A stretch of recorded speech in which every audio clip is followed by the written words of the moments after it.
The grand hall of Concordia Prime Station buzzed with the usual sounds of galactic politics, and Daniel Cross sat in his designated seat watching the debate unfold before him with tired eyes that had seen too many of these sessions over the past 30 years, and he knew what was coming. Even before the Vrex delegate raised his claw to call for the vote, and the other species nodded in agreement while the humans remained silent because they had learned long ago that speaking against the elder races only made things worse. The motion appeared on every delegate's screen in bright letters that seemed to mock the 2 centuries humanity had spent building relationships and solving problems for the Council, and it read that humans would be stripped of their voting rights and relegated to observer status effective immediately. And Daniel felt something cold settle in his chest as he watched the numbers climb on the vote counter, and 47 species voted yes, while only 3 voted no. And those 3 were the smaller species that remembered when humans had helped them during their own struggles with the Council's bureaucracy. Captain Lisa Martinez sat 3 seats to Daniel's left, and her hand gripped the armrest of her chair hard enough that her knuckles turned white, but her face remained calm and professional. Because she was military through and through, and soldiers did not show weakness in front of those who had just insulted them. And beside her sat Dr. Peter Quinn, who had spent 15 years working on collaborative research projects with a dozen different species, and his usually cheerful expression had gone flat and empty, like someone had switched off a light behind his eyes. Trade representative Karen Wells had already closed her data tablet and was staring at the ceiling of the Grand Hall, where ancient symbols from 100 worlds had been carved into the stone when the Council was first formed, and humans had not even discovered faster than light travel yet.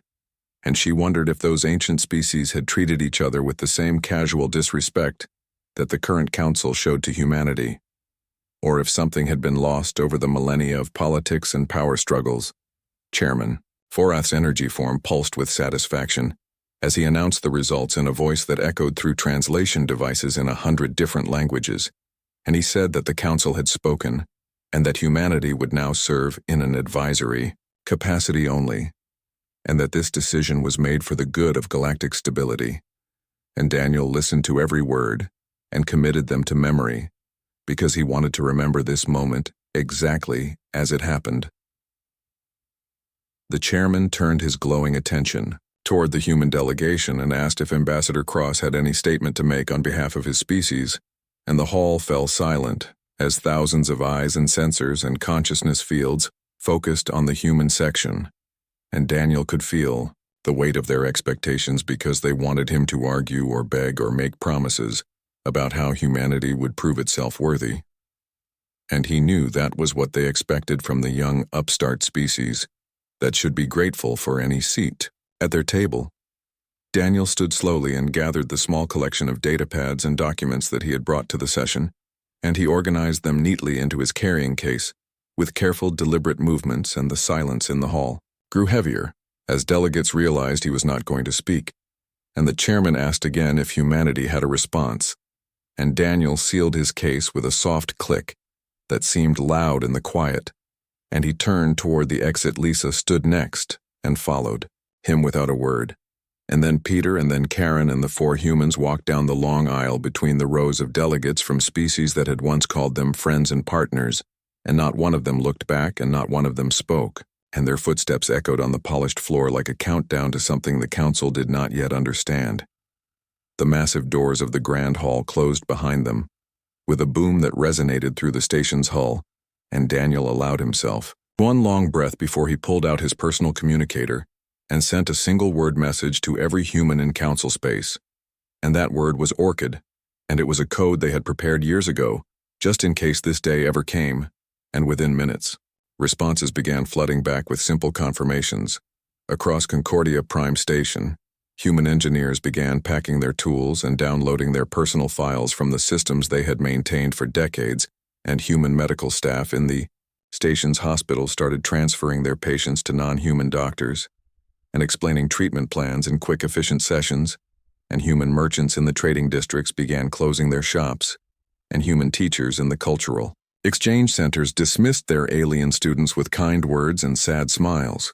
The Vrex noticed first because 3 of their mining facilities reported that the human efficiency coordinators had submitted resignation notices and disappeared before Anyone could ask them questions, and the Meridians noticed second when their hospital ships found that the human medical consultants they relied on had departed without explanation, and the Luminae noticed third when their research stations went quiet as human scientists packed up equipment that belonged to Earth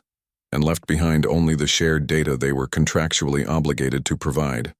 Human cargo ships in Council space changed their routes mid-journey and headed toward the frontier, territories where humanity had been quietly building stations and colonies for the past 50 years, and the ships moved with purpose and coordination that suggested this was not a spontaneous decision, but rather the execution of a carefully prepared plan. And Council traffic controllers watched in confusion as one human vessel after another requested departure clearance and then vanished into hyperspace. On the military station above the border world of Kelmar 7, the entire human defense contingent boarded their ships in perfect formation, and Commander Ryan Blake gave the order to disconnect from the station's power grid and weapons network, and his fleet of 32 warships pulled away from their docking clamps and assembled into travel formation. And when the Sauric station commander hailed them to ask what was happening, Ryan simply replied that their contract with the Council had been terminated. Effective immediately, news feeds across the galaxy began picking up the story within hours, and reporters from a dozen species tried to contact human officials for comment, but every inquiry went unanswered, and the human embassy on Concordia Prime had locked its doors and displayed a simple message that said the facility was closed permanently, and all diplomatic correspondence should be directed to Earth, but nobody had current coordinates for Earth because humans had always been careful about sharing the location of their homeworld back in the Grand Hall. The Council had moved on to other business because they assumed the humans would cool down and return within a few days, once they realized how much they needed Council membership, and Chairman Vorath dismissed concerns from Ambassador Kelven of the Dravians, who warned that humanity's silence was more dangerous than any angry speech could have been, and the chairman laughed and said that young species always had dramatic reactions when they did not get their way. 3 days after the vote, Daniel Cross stood in the observation deck of a human transport ship and watched as the last shuttles arrived from various Council stations and worlds carrying teachers and technicians and diplomats and families who had built lives among the aliens, and he thought about all the friendships that were being abandoned and all the collaborative projects that would now fail, and all the goodwill that had been carefully constructed over 200 years, and he felt the weight of what they were doing. Lisa Martinez joined him at the window, and together they watched Concordia Prime grow smaller as the transport ship accelerated toward the hyperspace jump point, and she said quietly that there was no going back from this, and Daniel nodded and replied that there had been no going back the moment the Council decided humanity was not worthy of basic respect, and she asked if he thought they would regret it, and he said that he was certain they would, but by then it would be too late. The ship jumped to hyperspace and the stars stretched into lines, and Daniel watched the distorted light and thought about the future that humanity was heading toward, and it was uncertain and challenging,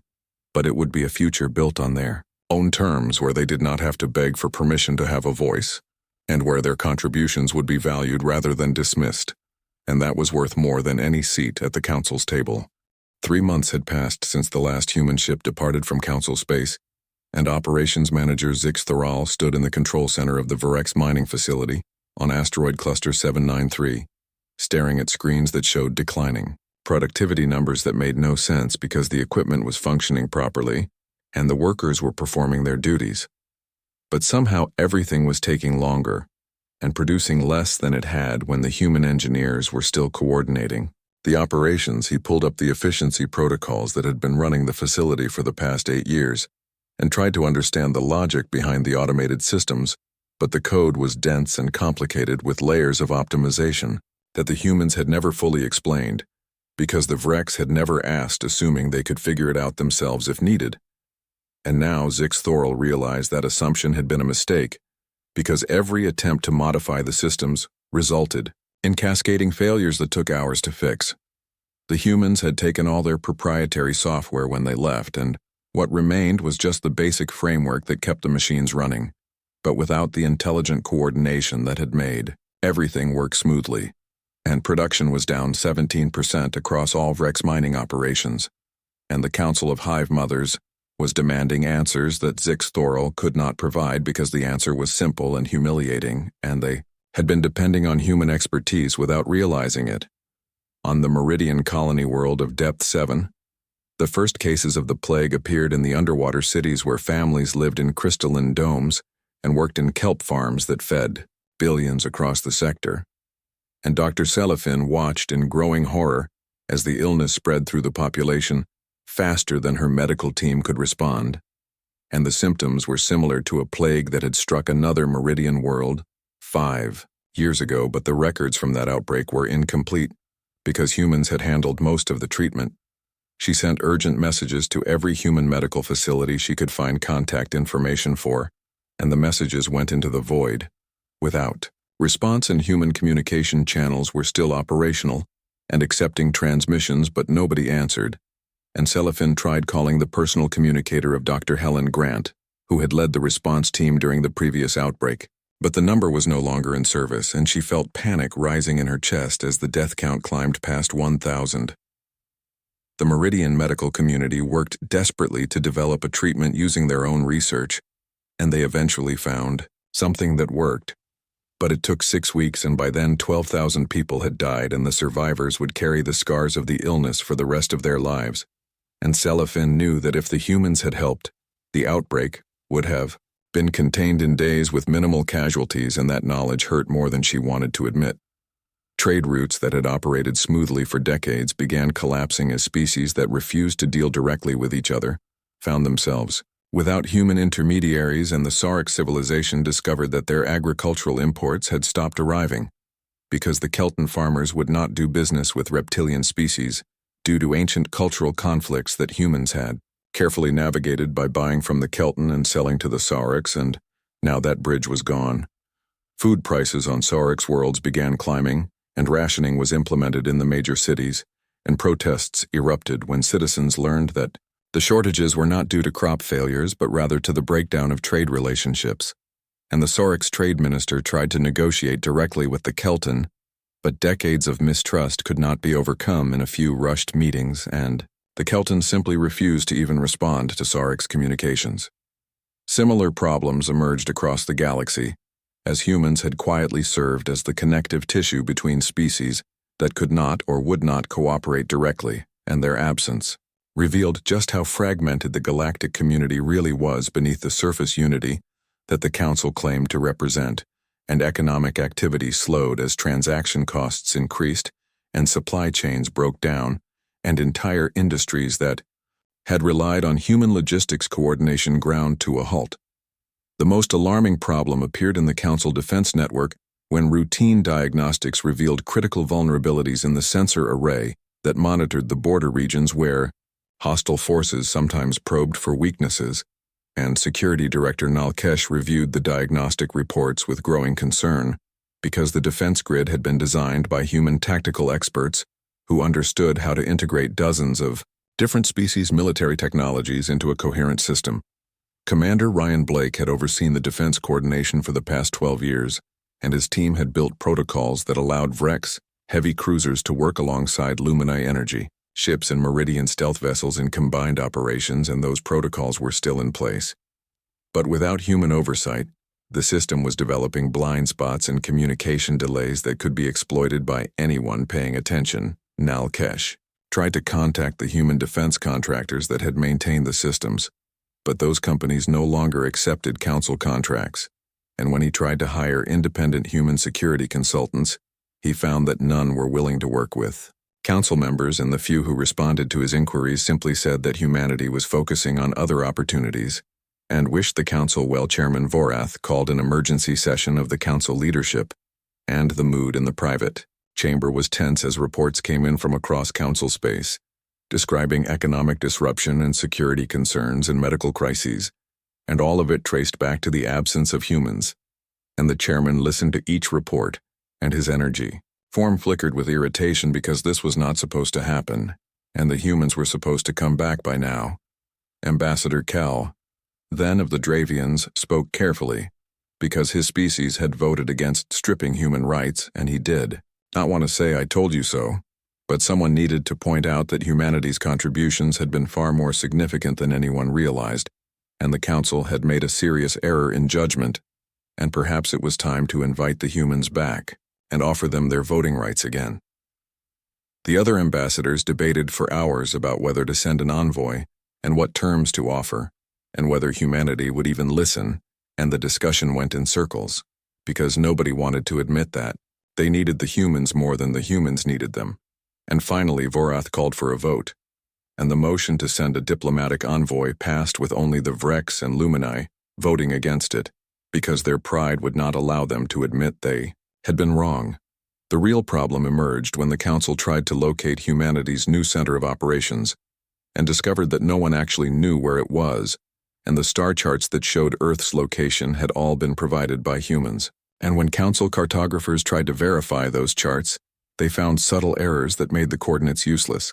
and the Sol system was hidden somewhere in a region of space that had thousands of similar star systems. Intelligence Director Quinsaw took personal charge of the search, and his investigation revealed something disturbing,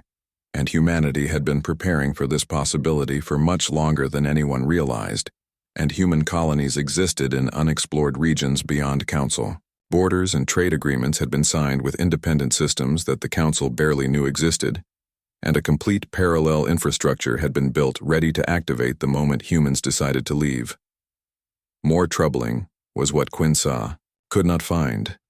and every human military vessel had vanished from known space, and long-range sensors showed no signs of human warships anywhere near Council territory, and Captain Lisa Martinez's defense fleet, including the powerful flagship Terra's, pride was simply gone, and that meant humanity had either hidden their military in some unknown location, or they had capabilities that Council intelligence had never detected. After 2 weeks of searching, Quinsaw finally found a lead when a Dravian merchant captain mentioned trading with a human station called New Providence in the frontier territories, and the station was willing to do business with non-Council species, and the captain provided rough coordinates, and Quinsaw forwarded this information to Ambassador Kelthen, who volunteered to lead a diplomatic mission because the Dravians were the only species the humans might still trust.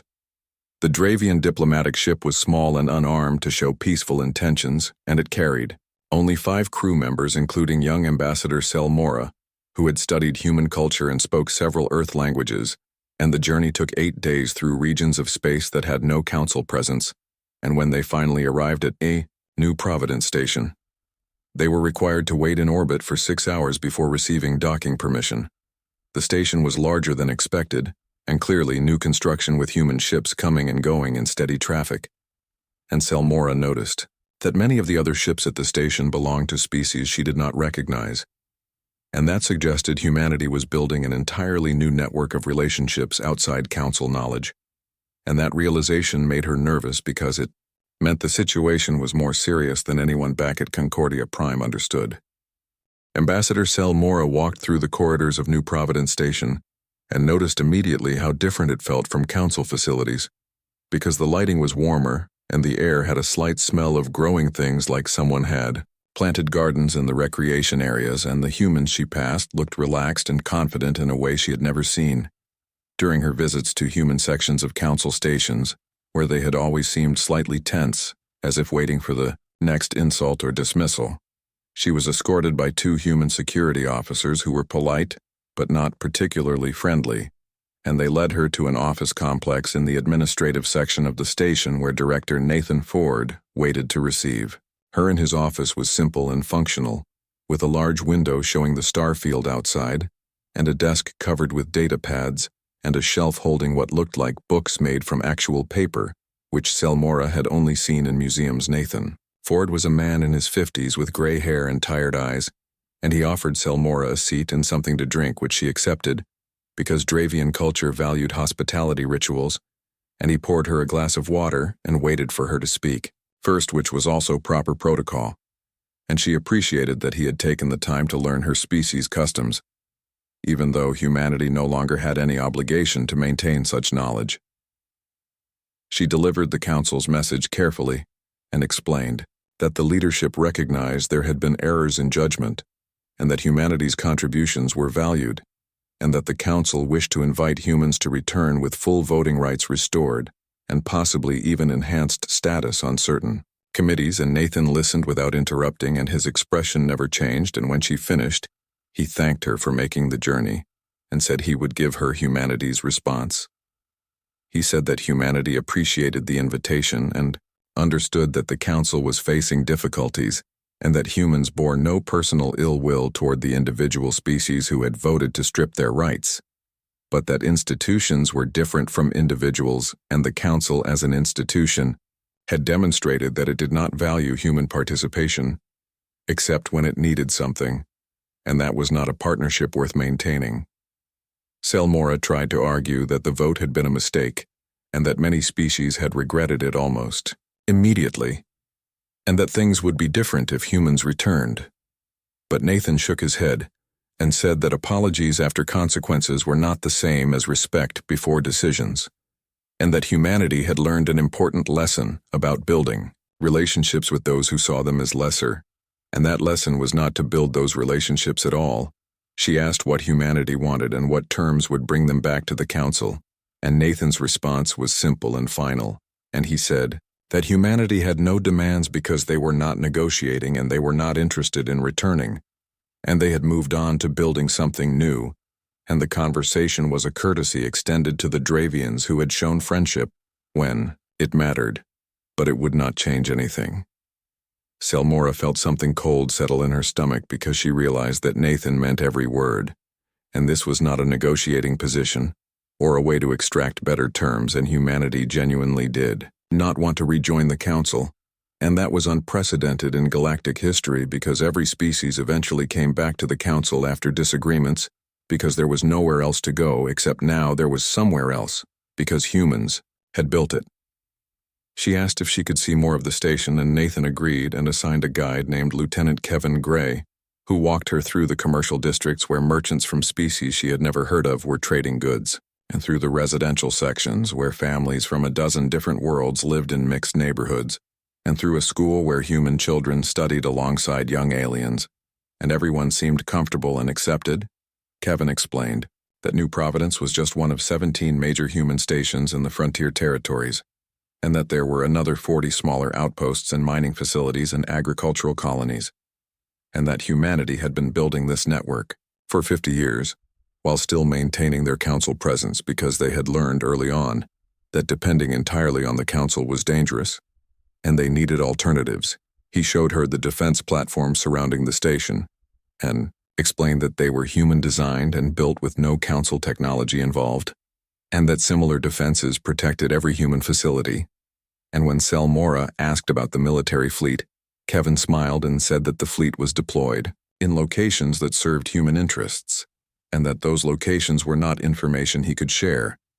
She noticed that many of the non-human residents were from species that had limited influence in the council, or had been denied membership entirely, because they did not meet certain standards that the elder races had established. And Kevin confirmed that humanity was actively recruiting skilled individuals from marginalized species and offering them opportunities that the council never would, and building a genuinely diverse community based on merit rather than age or power. Before Selmora left, she asked Nathan one final question, and she wanted to know if there was anything the council could do to repair the relationship, even if humans did not rejoin. And Nathan thought for a long moment and then said that the council could start treating all species with equal respect, regardless of how long they had been members, and that if the council became an organization worth joining, then perhaps someday humans might reconsider. But that day was not today, and probably not for a very long time. The journey back to council space took 9 days, and Selmora spent most of that time writing her report and trying to find words to explain what she had seen and felt, and the conclusion she kept coming back to was that humanity was not angry or hurt or trying to punish the council, and they had simply decided to build their own future without waiting for permission, and that was somehow more devastating than any threat or demand could have been. She delivered her report to the council leadership in a closed session and watched their faces as she explained that humanity was thriving and building alliances and had no interest in returning, and Chairman Vorath's energy form flickered with emotions that the translation systems could not quite capture. and the Vrex representatives sat in stunned silence, and even the usually calm Lumini seemed disturbed by the implications. Ambassador, Kel then asked if she thought there was any hope of changing humanity's position, and Selmora said honestly that she did not believe so, and that humans had been planning this for decades, and had built something that did not need the Council and, more importantly, did not want the Council, and that the galaxy was going to change whether the Council accepted it or not. Meanwhile, back on New Providence Station, Nathan Ford met with Governor Claire Bennett and Captain Lisa Martinez and several other human leaders to discuss the Council's offer, and the meeting was brief because they had already made their decision years ago, and the vote had just been the trigger they were waiting for, and now they could move forward with plans that had been on hold while humanity maintained its Council presence. Claire asked about the timeline for expanding their territorial claims, and Lisa confirmed that the defense fleet was ready to protect new colonies, and Nathan reported that trade agreements with independent systems were proceeding ahead of schedule, and Dr. Peter Quinn joined via video link to announce that 3 major research projects had been completed using purely human and allied species resources, with no Council involvement.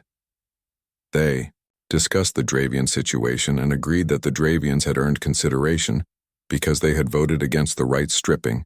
and had always treated humans with respect, and Claire suggested offering the Dravians observer status in the new federation they were building,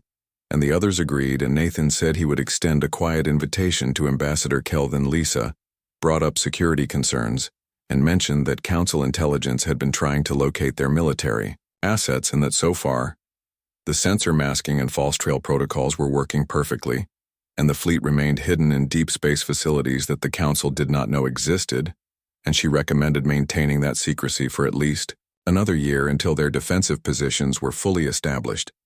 The meeting ended with everyone feeling cautiously optimistic because the transition away from the Council was going more smoothly than they had hoped, and humanity was discovering that they did not need the validation of ancient species to build something meaningful, and that freedom felt better than any amount of Council prestige ever had. Nathan stood at his office window after the others left and watched the stars and thought about Daniel Cross walking out of that Council chamber in silence, and how that one moment had changed everything, and how sometimes the most powerful statements were the ones you did not make. And he smiled because humanity had finally learned to value themselves, and that was worth more than all the votes in the galaxy. 6 months had passed since Selmora returned with her report,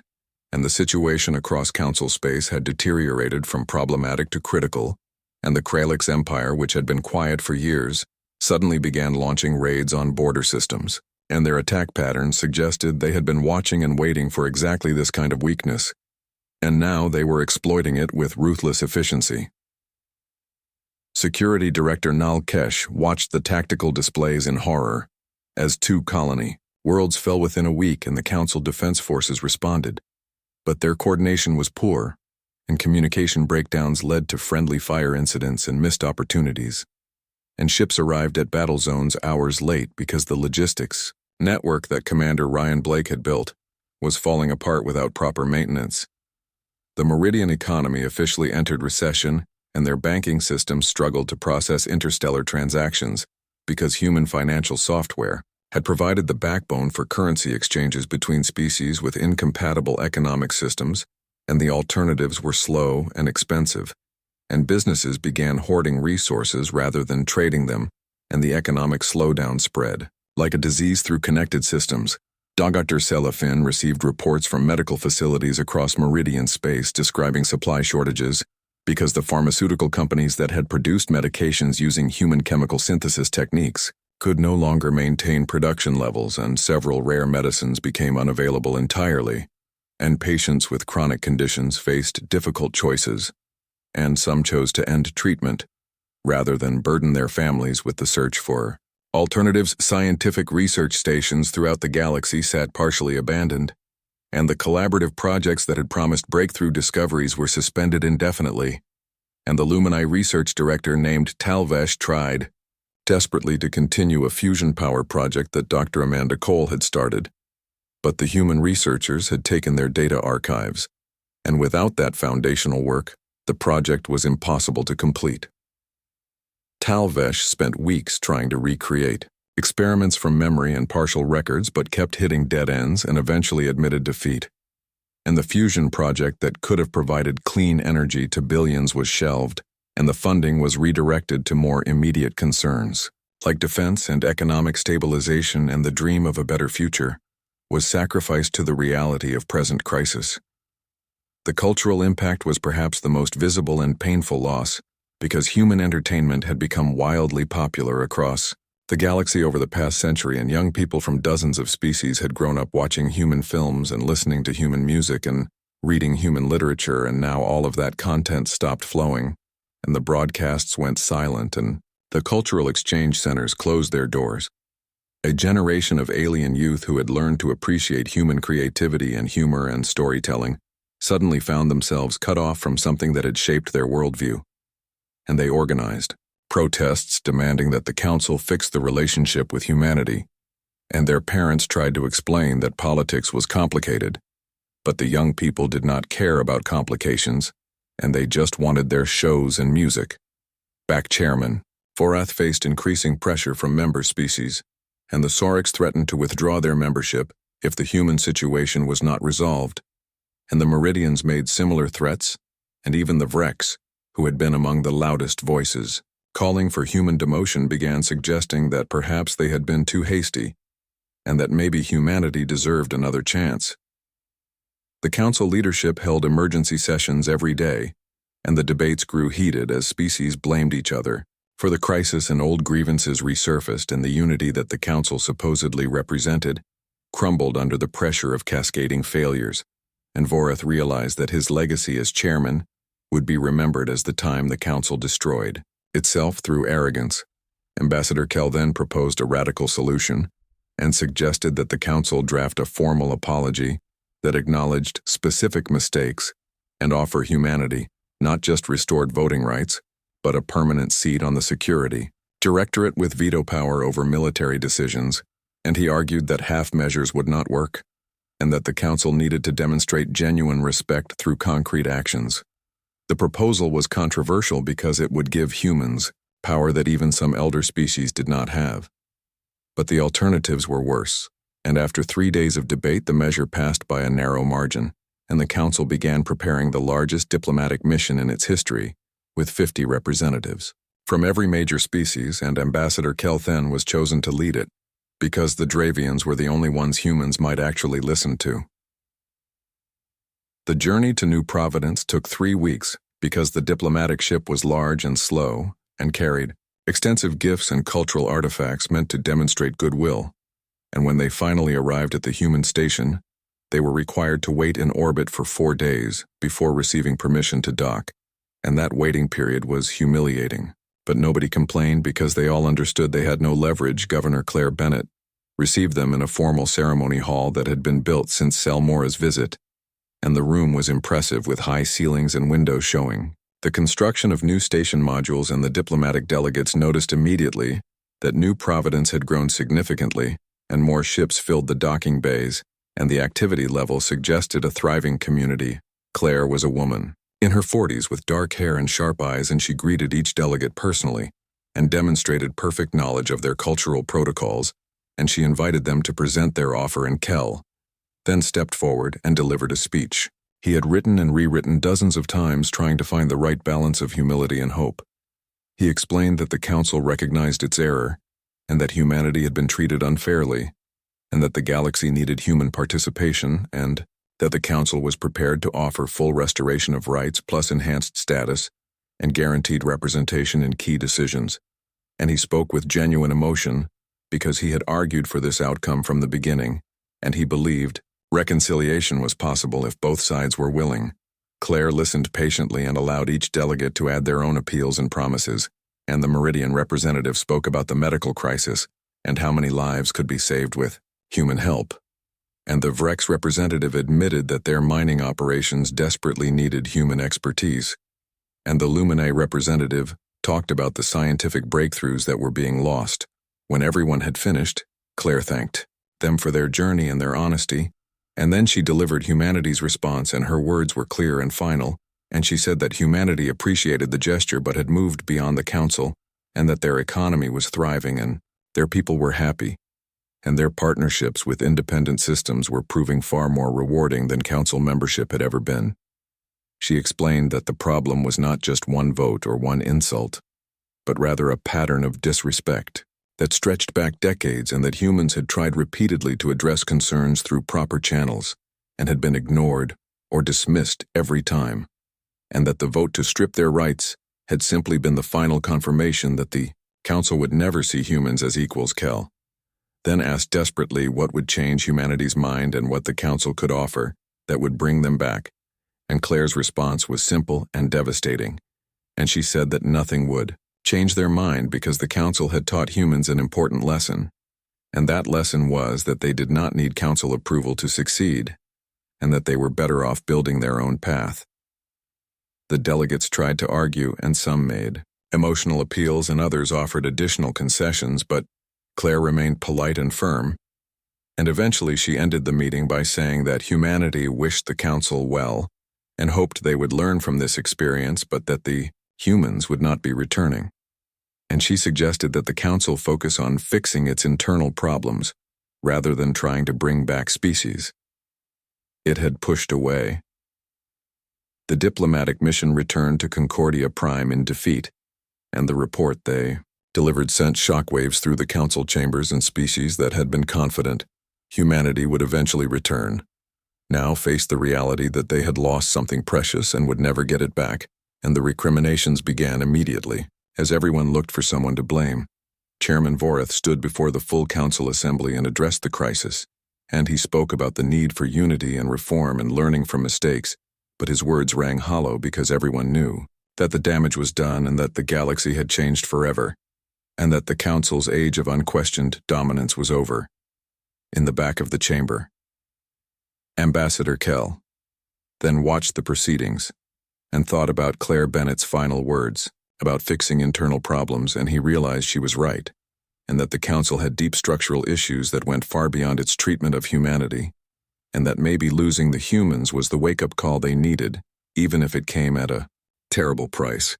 1 year after humanity's departure, the galactic landscape had transformed in ways that nobody could have predicted,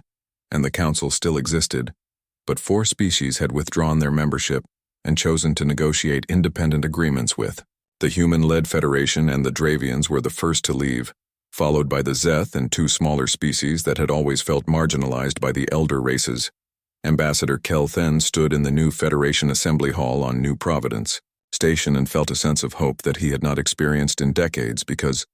this organization was built on principles of genuine equality, where each member species had the same voice, regardless of how old their civilization was or how much territory they controlled, and decisions were made through consensus rather than domination. The human territories had expanded dramatically, and new colonies were being established in resource-rich systems that the council had never bothered to explore, and trade between Federation members flowed smoothly, because humans had designed economic systems that actually worked for diverse species, rather than forcing everyone to adapt to formats that suited the elder race's technology development had accelerated beyond anyone's expectations, and engineer Marcus Hayes unveiled a new faster-than-light communication system that operated on principles completely different from council technology, and messages that used to take days to transmit now arrived in hours, and the system was being installed throughout Federation space. While the council still struggled with their outdated networks, Dr. Peter Quinn led a research team that included scientists from 6 different species, and they achieved a breakthrough in medical nanotechnology that promised to revolutionize treatment for dozens of previously incurable conditions, and the research was shared freely among Federation members while the Council's scientific community watched from the outside and realized how much they had lost. The cultural renaissance was perhaps the most visible change, and human artists collaborated with alien musicians and writers, and the entertainment that emerged was richer and more innovative than anything that had come before, and young people across the galaxy found ways to access Federation broadcasts despite Council attempts to regulate content, and a whole generation was being exposed to ideas about equality and cooperation that challenged the old hierarchies. But the crisis that forced the final confrontation came from an unexpected direction, and the Kralix Empire launched a full-scale invasion of Council space, with a fleet that dwarfed anything they had shown before. And it became clear they had been building their military for years while waiting for the right moment. And that moment had arrived when the Council's defenses were at their weakest. 12 Council systems fell in the first 2 months, and billions of refugees fled toward the galactic core, carrying stories of destruction and loss and security. Director Nal Kesh tried to organize a coherent defense,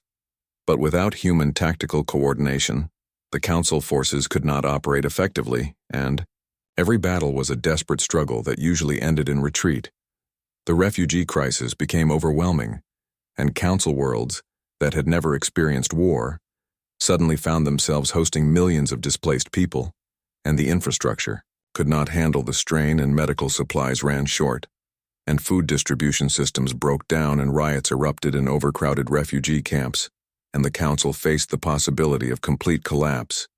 Chairman Vorath made the decision that everyone knew was coming, but nobody wanted to acknowledge, and he traveled personally to Earth to beg for human military assistance, and the Dravians provided the coordinates that the Council had never been able to find, and Vorath's ship arrived in the Sol system after a 2-week journey that felt like an eternity. Earth was beautiful from orbit, and Vorath saw the blue and green world that had produced this remarkable species, and he understood for the first time that humanity's strength came from their planet's diversity and their history of overcoming divisions, and that the Council had dismissed them precisely because they were different, and that difference was exactly what made them valuable. President Susan Wright received him in the reconstructed city of Geneva, in a conference room with windows overlooking mountains and forests, and she listened as Vorath offered everything the Council could provide in exchange for military aid, and he admitted that the Council had made a catastrophic mistake, and that countless innocent lives were at stake, and that pride should not stand in the way of preventing genocide. Susan considered his words carefully, and explained that humanity had no desire to see innocent people suffer regardless of what their governments had done, and that humans still had friends among the Council species, and those friendships mattered even if the institutional relationship had failed, and that humanitarian considerations outweighed political grievances. However, she made it clear that humanity would not rejoin the Council, and would not accept Council authority over human decisions, and that any assistance would be provided as an independent ally, not as a subordinate member, and that the terms would be negotiated as equals with proper contracts and fair compensation, and with full respect for human sovereignty. She said that human medical ships would treat refugees without charge because healing the sick was a moral imperative, and that human defensive technology would be shared through proper licensing agreements at market prices because humans were not a charity, and that human military forces would coordinate with Council forces under a joint command structure, where both sides had equal input. Vorath accepted the terms because he had no choice, and because the terms were actually fair, even if they hurt his pride. And he returned to Council space with an agreement that would save millions of lives but would also forever change the balance of power in the galaxy, because humans had proven they could dictate terms rather than accept them. General Andrew Clark took command of the combined military operation, and his fleet emerged from hidden bases that the Council had never detected, and the human warships were more advanced than Council intelligence had estimated, and they hit the Kralix forces with tactics that confused and disrupted their carefully planned invasion,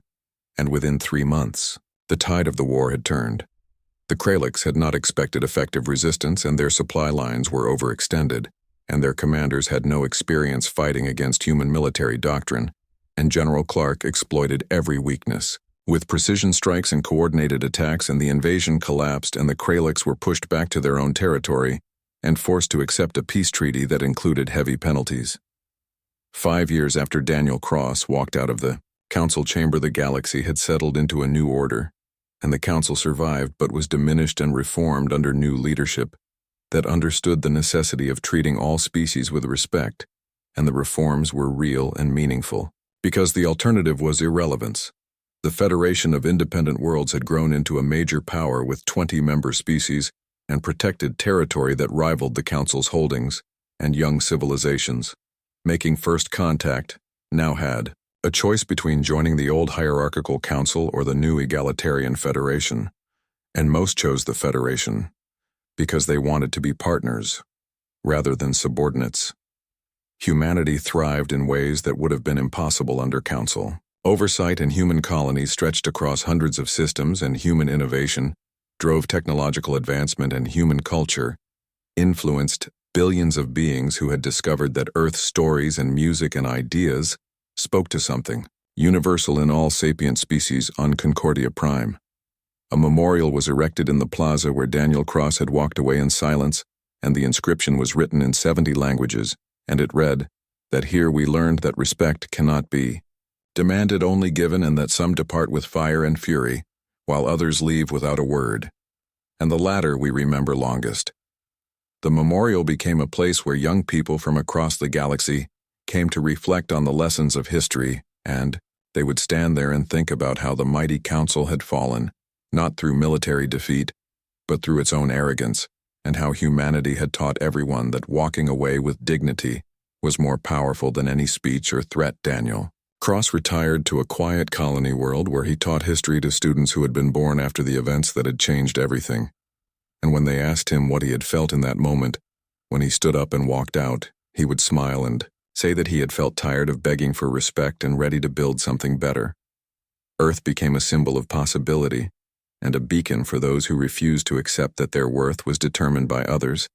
and the lesson that humanity taught. The galaxy was simple but profound, and it was that you do not need permission to be great, and you do not need approval to matter.